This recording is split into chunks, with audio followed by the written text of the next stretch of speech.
Hey you guys, Justin Levine here.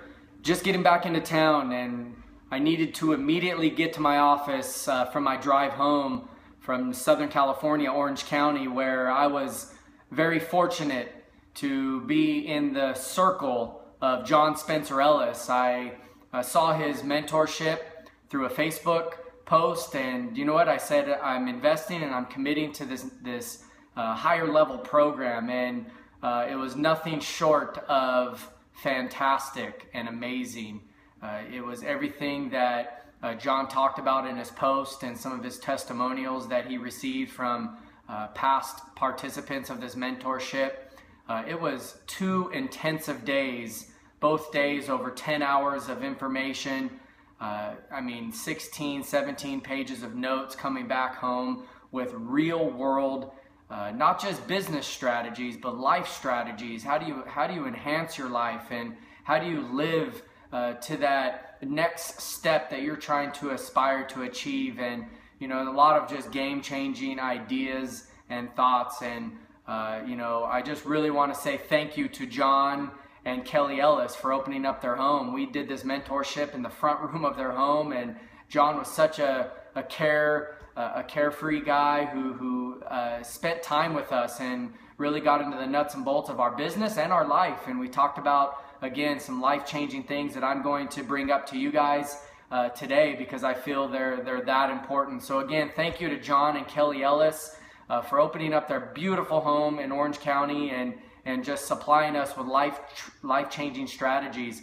I also want to thank all of the other business owners and entrepreneurs and trainers and life coaches that were also a part of this mentorship. You know who you are. I'll tag you on our post. But without you there, it doesn't make this event that personable. That network is, that network needs to be strong. And I feel that I've created a stronger network just by being at this mastermind event. So I thank you guys for sharing your business struggles and ideas and successes to me, because that motivates me and gives me a few more tools into my tool belt that is going to help and assist my business grow and prosper as well. We'll just get right into it. I think one of the biggest points that we talked about was the circle of influence, who you spend the most time with.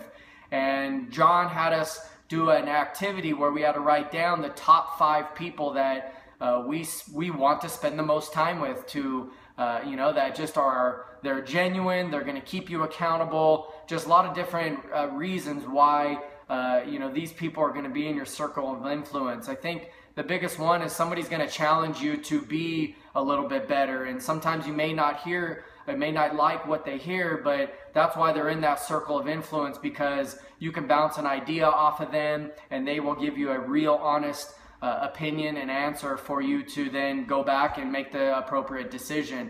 And really knowing who you put into that circle of influence, and whether it's 5 people or 10 people, knowing that you are just like the top 5 or 8 people that you spend the most time with. And so if you want to be successful, and if you want to be in great shape, if you want to eat the right foods, if you want to have high energy, if you want to be inspired, if you want to be a game changer, if you want to just do some big things in your life, then you got to put yourself in that mix of people that are doing big things in life. And so there are a lot of great people out there to spend quality time with, and making sure that circle of influence is strong and united, and you're going to support them and they're going to support you. And so I encourage you to surround yourself with people who care, authentic, real people, people that you are going to help, and that those people are going to help you as well. So it's not just a one-way road.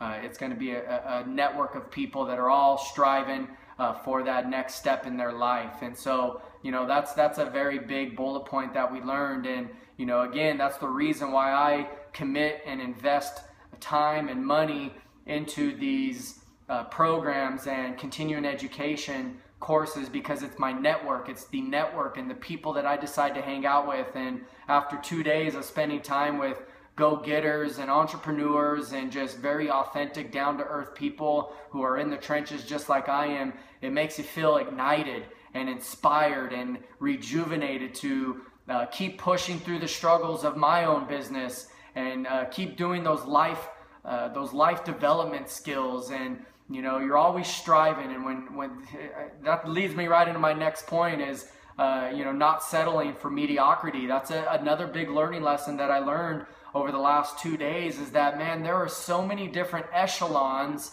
of success and people doing it the right way. And so you're really trying to not settle for mediocrity. And I think you have to celebrate successes along the way. Absolutely. You set out on a journey and you set big goals, and when you get there, you've achieved them. You absolutely have to celebrate that success and even, get off that gas pedal a little bit.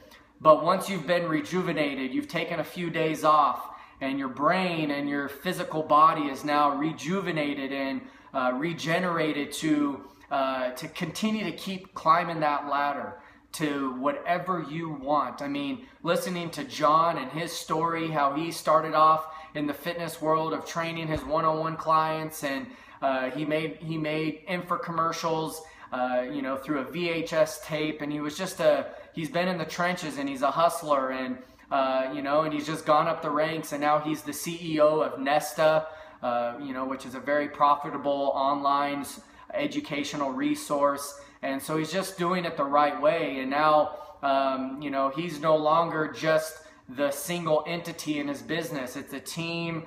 He has multiple streams of revenue. And so think about if he settled for mediocrity 15 years ago, and he just said, hey, I want to, keep doing what I've been doing, and we'll see where the world and life takes me. But, he's a big example to us that you got to take responsibility for the things that you want, and the things that you aspire to achieve in your life. And everybody can be different and on their own journey, but it's key to keep pushing yourself through those uncomfortable times and keep striving for those new levels that are just waiting for you. I mean, they're steps away. There's a few more smarter strategies regarding what you do in the social media world, or how you create your blog, or everything that you do. There's just some cleaner and more efficient strategies that you can implement, and boom, you're taking those steps in the direction of your personal goals. And that's key. Don't try to go somewhere else into somebody else's path.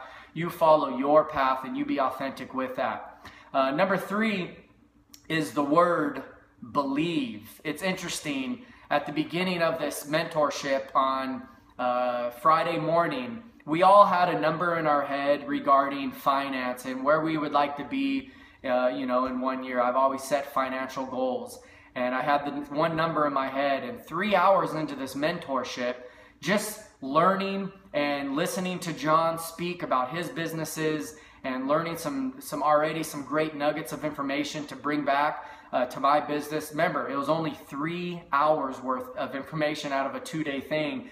And then he had us go back and recreate our financial blueprint. He called it a financial blueprint of what you feel, you believe that you're worth to the marketplace, and what your business is possible, what are possibilities of your business to continue to keep growing.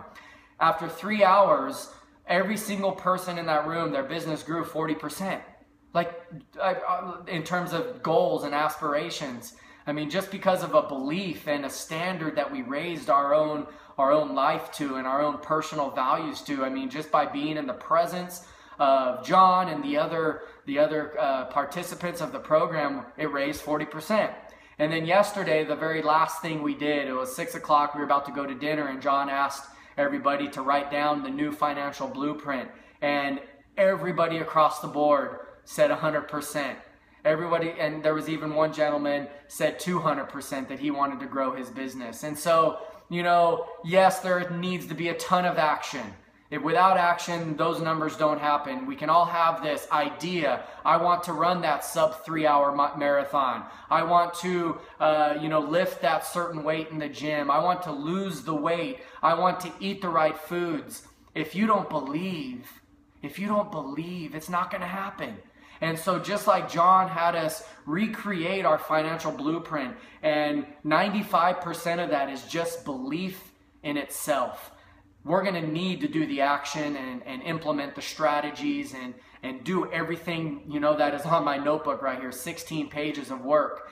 But if you don't believe in your goals and you don't believe in what you're capable of doing, that is the first step. And so tomorrow morning, it's Sunday, tomorrow morning, I want you to wake up with belief. I want you to wake up that you can do big things.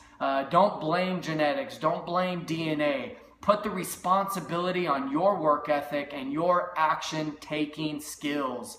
And that's what it's about. And so I'm coming back with major motivation. And again, it's not going to happen without the action. The action doesn't happen without this extreme belief.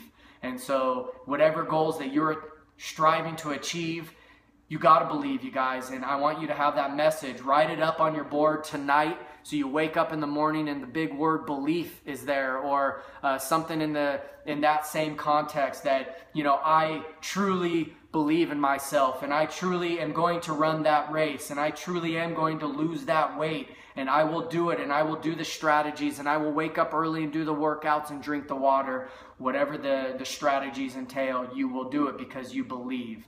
And so I send you off on another weekend, but yet we have a great week ahead of us. And keep that head up, hold your standards high, and believe in yourself, you guys. And let's take our lives together. We can create an unbelievable world to live in. And so let's continue to create that standard that we're looking to live. Take care. Have a great weekend.